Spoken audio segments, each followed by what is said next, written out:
आमचा दरवर्षी कॅम्प येतो. मग तुम्हाला काय वाटतं आम्ही काय करत असेल किंवा तुमच्या काहीतरी अशा अपेक्षा असेल की काहीतरी बदलाव घडला पाहिजे किंवा होतच नाही? तुम्हाला जे वाटतं तुम्हाला जे वाटतं ते सांगा. म्हणजे एवढा कसं विचार काय? नका करू. काही नाही तसं तुम्ही तर चांगलं आहे, शेतीविषयी काहीतरी विचारतात, थोडंसं तुम्ही पण आम्हाला सांगतात. म्हणजे असं तंबाखू वगैरे खाणं हे तुम्ही पण चांगलेच लोकांना सवयी सांगतात ना. तुम्हाला काय वाटतं गावात बदल झाला पाहिजे की नाही? हां बरोबर आहे, गावात बदल झाला पाहिजे, सगळे लोक बदलले पाहिजे, पहिल्यासारखे राहिले नाही पाहिजे, व्यसनमुक्त गाव झालं पाहिजे. आतापर्यंत काय काय बदल झाले तुम्हाला वाटतं जेव्हापासून आमच्या कॉलेजचं कॅम्प येत असेल? बरेचसे लोक सुधारले, व्यसनमुक्त झाले. गव्हर्नमेंटच्या स्कीमचा तुम्हाला वाटतं की तुमच्या गावात सर्वांना लाभ वगैरे भेटतो? हो मिळतो ना, सगळ्यांना लाभ मिळालाय. 2 वर्षापासून सगळ्यांना लाभ मिळाला. अजून काही अशा गोष्टी आहे का ज्याची तुम्हाला वाटते की ते सुधारलं पाहिजे पण नाही सुधारलं अजून? काही असेल तर आम्ही आमच्या पद्धतीने म्हणजे जर आम्हाला तुम्हाला जमलं काय तर- अपेक्षा आहे आमच्याकडून? तर आम्ही असं असं बदल आम्ही करू. असं बदल केला पाहिजे बुवा, असा विषय. आमच्या परीने आम्ही ट्राय करू की होत असेल आमच्या आमच्या लेवल करणं झालं तर solve करू तो problem. तुम्हाला असं काय वाटतं की असा बदल झाला पाहिजे मेन म्हणजे हा बदल? बरं तुमचं उत्पादन वगैरे कसं आहे? म्हणजे उत्पादन 2 वर्षापासून काहीच नाही. आम्ही एवढं पिकवतो, एवढं कष्ट करतो, आमच्या मालाला भाव मिळाला पाहिजे, आम्हाला असं अपेक्षा आहे, पण काहीच भाव मिळत नाही. आणि लागवड त्याच्यामुळे आम्ही कांदे केले होते मागच्या वर्षी 1 एकर, 4 आणि 5 रुपये किलो कांदे म्हणलो, काय शेतकऱ्याला काही उरत नाही ना, एवढे कष्ट करून सुद्धा समाधान नाही ना त्यात. भाव न भेटण्याचं कारण काय होतं? म्हणजे काही पाऊस वगैरे झाला होता पाऊस मार्केटला नाही पाऊस वगैरे काहीच नाही, पण मग वरतूनच भाव मिळत नाही. म्हणजे मार्केटच तुम्हाला मिळत नाही. सरकारकडून काय अपेक्षा आहे अशी की त्यांनी काय करावं? सरकारकडून आम्हाला अपेक्षा आहे का आमचे जे पिकवलेले शेतकऱ्याच्या शेतात मालाला भाव पाहिजे, सोयाबीन कांदे, आम्हाला जे करून आमचं कुटुंब त्याच्यात चाललं पाहिजे व्यवस्थित. शेतकरी खाऊ शकतो, त्याच्यावरच आमचं सगळं आहे ना, मुलांचं शिक्षण वगैरे. मग पण असं 2-3 वर्षापासून कशालाच भाव नाही, सोयाबीन नाही, कांदे नाही, कशालाच भाव नाही.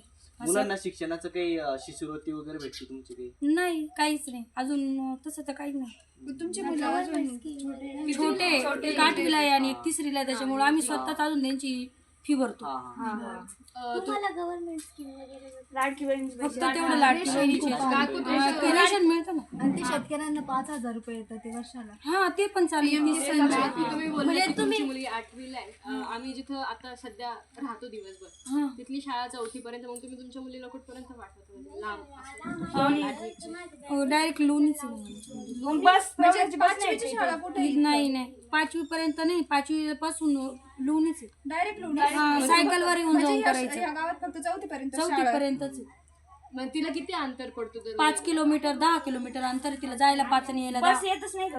नाही बस नाही, काही नाही, सायकलवरती बसने अशी एखादी रिक्षा वगैरे नाही का त्याच्यात सर्व मिळून पाठवता मुलांना? जाऊ शकतो, पण पैशासाठी एवढं कोणी करत नाही ना. शेतकरी गाई वगैरे किती तुमच्याकडे? 4-5 गाई आहे. 4-5 गाई. त्याचं काही उत्पादन वगैरे? निघतं दूध वगैरे, असं दुधाला पण मग एवढा भाव राहत नाही, त्याच्यामुळं मग करून घेता का तुम्ही? लसीकरण करून घेतो ना त्यांचं. फ्री राहतं ना फ्री. हा फ्री राहतं, काय 5-10 रुपये किती ते लस राहतं.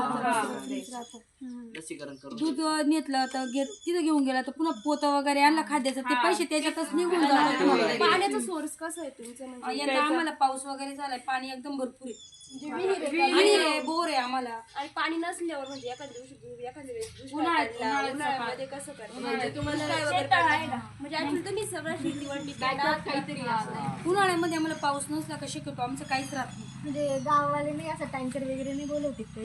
म्हणजे पाणी पिण्यापुरतं बोलवतो, पण शेतीसाठी कोण देणार? शेती पूर्ण अशी हेच राहते, त्याच्यात काहीच नाही पिकत. मग काहीच नाही म्हणजे पडीत असते. पाण्यासाठी टँकर वगैरे येतो, मग पाणी वगैरे मिळतं प्यायला पुरतं, पण असं शेतीसाठी कोण नाही देणार ना एवढं पाणी.